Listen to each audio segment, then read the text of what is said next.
আগের ভিডিওতে তোমরা দেখেছো আমরা জলপাইগুড়ি চলে এসেছি, এখন চলে এসেছি পেট্রোল পাম্প। এখান থেকে ছাড়বে আমাদের গাড়ি। বাস আসতে এখনো দেরি আছে। হঠাৎ দেখতে পেলাম আইসক্রিম আলা, তো বাবনকে বলতে বাবন একটা আমাকে আইসক্রিম কিনে দিল। চলে এসেছে আমাদের বাস। আমাদের বাস এখন শিলিগুড়ি থেকে যাবে কলকাতা। এই যে বাসটা দেখতে পাচ্ছ, এই বাসটার ভেতরে রয়েছে টয়লেট। যেহেতু আমরা শিলিগুড়ি থেকে কলকাতা ট্রাভেল করবার জন্য এই বাবনকে বলেছিলাম বাথরুম থেকে বাস বুক করতে। অনেক বাসই ছিল, যেহেতু বাসটার রেটিং ভালো ছিল ওর জন্য আমরা এই বাসটাই বুক করেছিলাম। চলো তোমাদেরকে বাইরে থেকে একবার বাসটা ঘুরিয়ে নিই। দেখো কত সুন্দরভাবে কালারটা করা রয়েছে।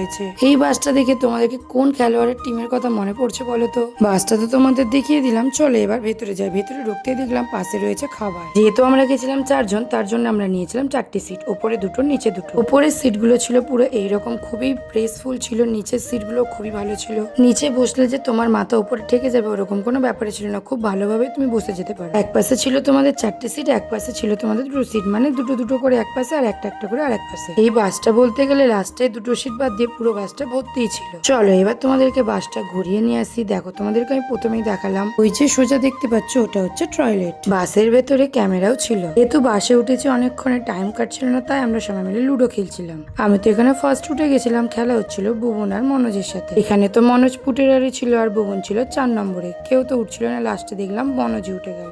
এখানে তো 9টা বাজতে না বাজতেই আমাদের খেতে দিয়ে দিয়েছিল। যেহেতু 4 জন ছিলাম তো এখানে 4টে প্যাকেট দিয়েছিল। যেহেতু আমরা মঙ্গলবার দিন বাসে উঠেছিলাম তার জন্য এখানে সব ছিল নিরামিষ। চলো কি কি ছিল তোমাদেরকে দেখায়। রাইস, পনির, আলুর দম, মিষ্টি আর স্যালাড। চলো খাওয়া যাক। ভিডিওটা এই পর্যন্ত, নেক্সট ভিডিও দেবো পরের পার্টে।